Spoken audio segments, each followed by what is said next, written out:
Hey everyone, today I'm going to be showing you our newest addition to the home gym. It's our brand new Concept 2. Well, it's not brand new, but it's new to us. Concept 2 was founded in Vermont in 1976 by two brothers, and they were originally going to be making composite rowing oars. During the off-season in the winter, the two brothers still wanted to train, so they disassembled one of their bicycles and nailed it to the floor across a sliding seat. And that's essentially how their first rower was born. After a little bit of improvement in 1981, they came out with their Model A rower. The Model A lasted until 1986, and then following that, the Model B came out.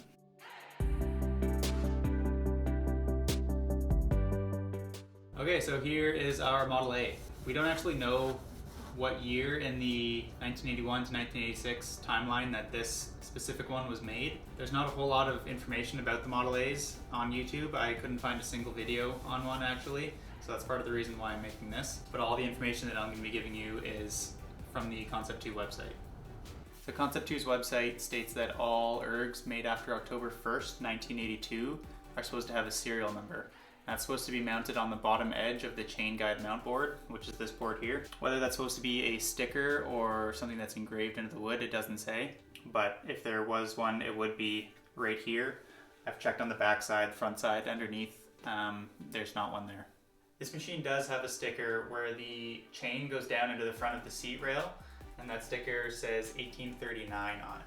That makes me think this machine is a 1983 model because before they started using the date of production as the serial number in 1985, they used a 4-digit numbering system. That system looked like this, which just means that it was the 12th run of the year 1983. My sticker just says 1839 on it. If you look at it like this, the one doesn't make any sense, but if you take the middle two numbers as the year and the last number as the run, it could look like the 9th run of 1983. But like I said, with the one there, we're not exactly sure, so we're just guessing that it's an 83. But if there's anyone out there with more information, please let us know, because we want to figure out what year this one was made. Up close, you can really see how simple it is. From here forward, it's just a bicycle. There's the two arms that hold the wheel on. It's just a normal bicycle wheel with a chain drive and some plastic flaps for air resistance. After the flywheel, the machine gets even more simple. This is something I really want to touch on because, as with the rest of our gym, spending as little money as possible was the main goal. And that's why we ended up buying this Model A. For one, it's easy to fix. The whole thing is just parts that are bolted together. And two, the machine still works perfectly fine. Yes, it's older and doesn't look as pretty and maybe isn't as smooth as the modern ones, but it worked well enough that we could hop on it and still get a good workout in.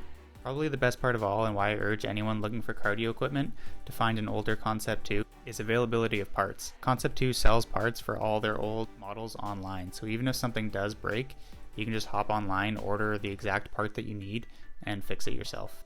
With that being said, as we move further back, we find the Speedo.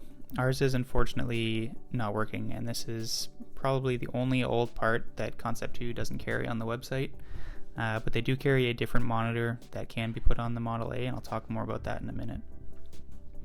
Then we have the frame. Like I said, it couldn't be simpler. All the bolts and hardware are exposed so you can easily access them. The monorail contains the return mechanism for the spring. I'm not going to get into that too much in this video because I don't want to bore you.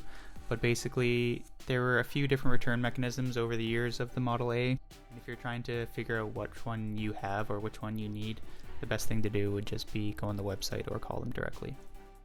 We had to order new rollers for our seat because the ones that came on it when we bought it were broken, but I'll do another video on the install of those. The only thing notable about the seat is the seat bracket.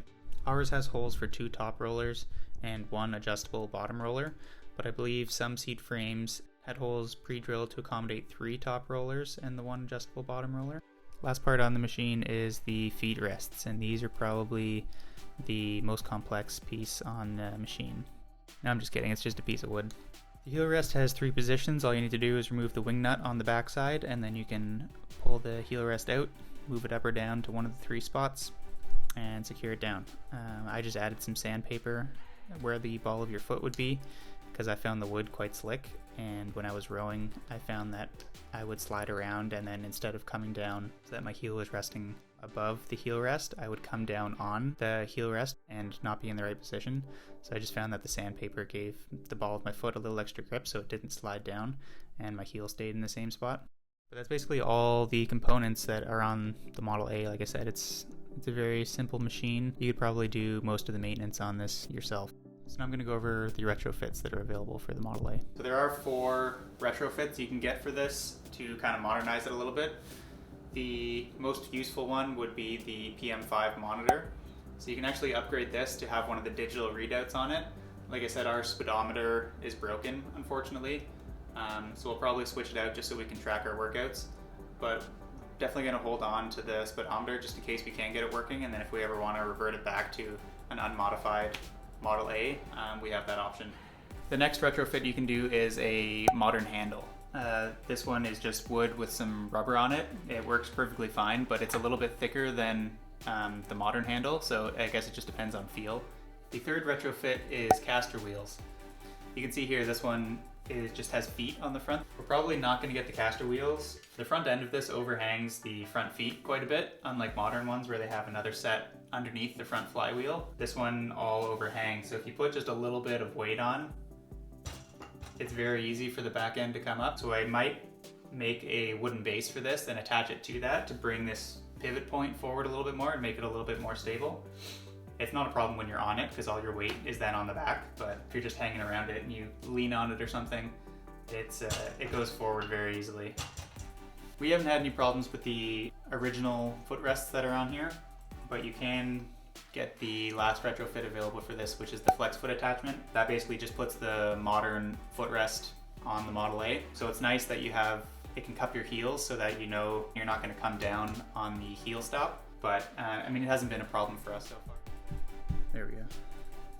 Hey everyone, thanks for making it to the end of the video. This is only the second video that I've made, and I gotta say I'm having a lot more fun filming and editing and doing everything than I thought I was gonna have. I'm definitely gonna be making more videos about the Model A and just everything else I'm doing down here. But I just wanted to say that if you liked it, consider subscribing, and I'll catch you later. See ya.